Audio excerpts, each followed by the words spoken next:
Ya, shalom buat anak-anak ibu yang terkasih dalam nama Tuhan Yesus. Saat ini, pada materi ini, pertemuan kita ini, kita akan belajar tentang menjadi dewasa dalam segala aspek. Nah, sekarang apa itu yang dikatakan dewasa? Coba anak ibu perhatikan gambar yang ibu buat ini. Ini ada gambar 5. Yuk, coba perhatikan. Nah, dari gambar tadi dapat kita definisikan dewasa adalah proses pertumbuhan seseorang secara alami dan berkembang dari hari ke hari. Nah, anak ibu, sekarang kita masuk dalam aspek-aspek dalam perkembangan. Ada 6 aspek dalam perkembangan apabila seseorang itu dapat dikatakan dewasa. Yang pertama adalah aspek fisik. Yang kedua, aspek kognitif atau aspek intelektual atau cara orang berpikir, aspek emosional.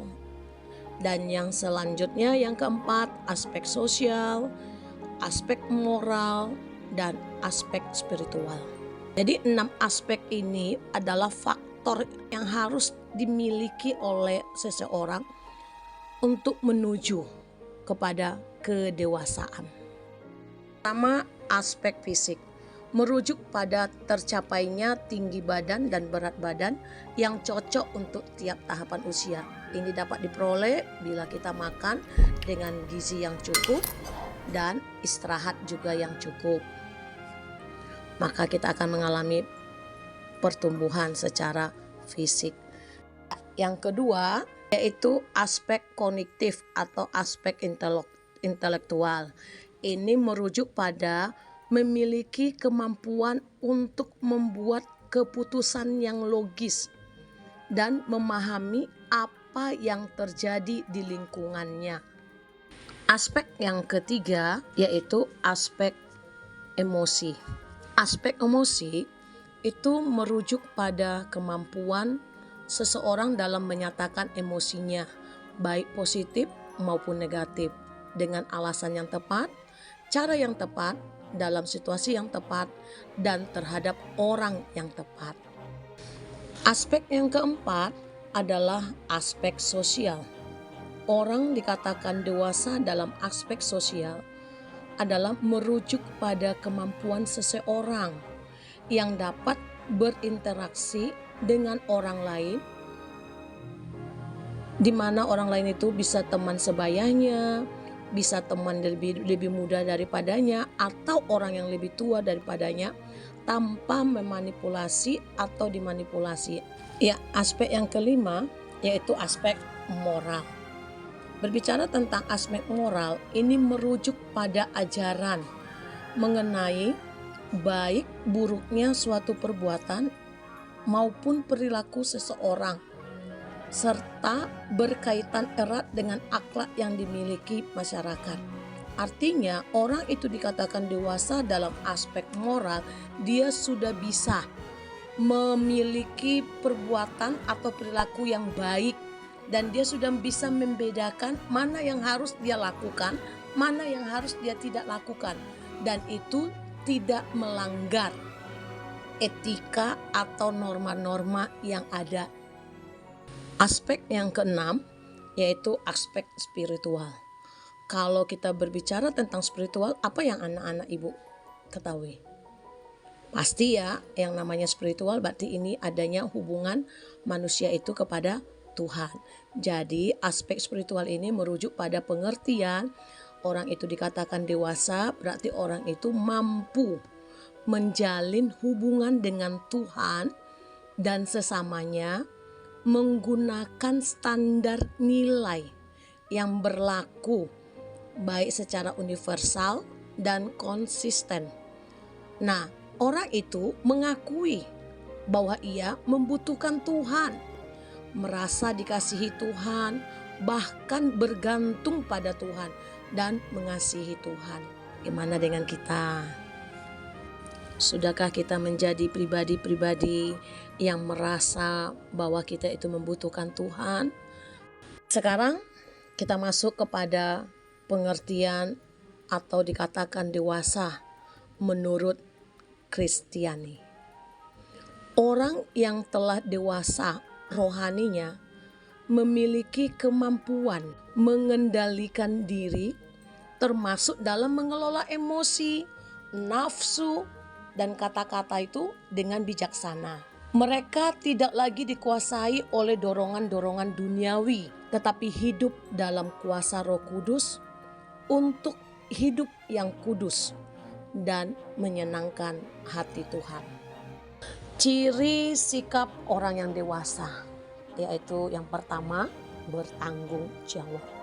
Berbicara tentang bertanggung jawab berarti memiliki kesadaran dan kemauan untuk mengambil alih tugas atau keputusan dan konsekuensi dari tindakan yang diambil.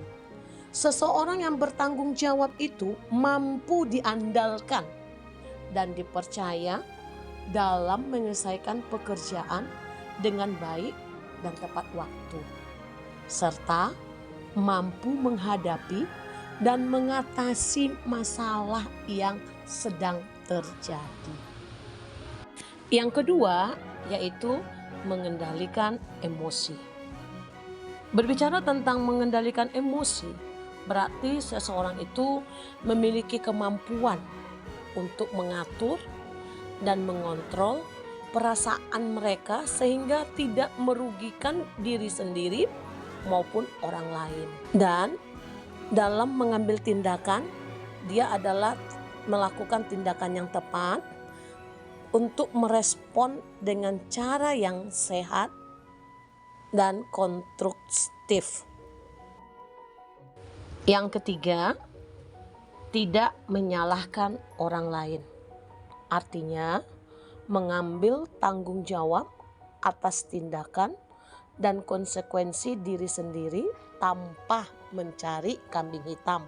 Tetapi dia memiliki sikap introspeksi diri dan berusaha untuk memahami dan memperbaiki kesalahan sendiri serta bekerja sama untuk mencari solusi sebagai penyebab daripada masalah. Nah, sikap ini mendorong adanya kejujuran, kedewasaan, dan hubungan yang lebih baik dengan orang lain. Yang keempat, tidak suka menunda-nunda. Artinya, memiliki kecenderungan untuk segera menyelesaikan tugas atau tanggung jawab yang diberikan tanpa menunda-nunda waktu. Orang yang tidak suka menunda biasanya ini pribadi yang memiliki kedisiplinan, manajemen waktu yang baik, dan komitmen untuk menyelesaikan pekerjaan itu secara efisien. Nah, yang kelima, berpikir positif. Berbicara tentang berpikir positif, artinya seseorang itu melihat sisi baik dari setiap situasi dan percaya bahwa ada hal-hal baik yang akan terjadi. Sekarang kita bahas ciri sikap orang yang belum dewasa, yaitu tidak mempunyai rasa empati pada orang lain atau tidak memiliki sikap kepedulian dengan orang lain. Dia orangnya egois, masa bodoh. Baru tidak mau jujur dengan diri sendiri. Suka menyimpan dendam. Ayo, siapa di sini? Membuat keputusan sendiri tanpa memperdulikan orang lain. Nah, anak ibu, dari pembelajaran kita hari ini, ibu berikan rangkumannya.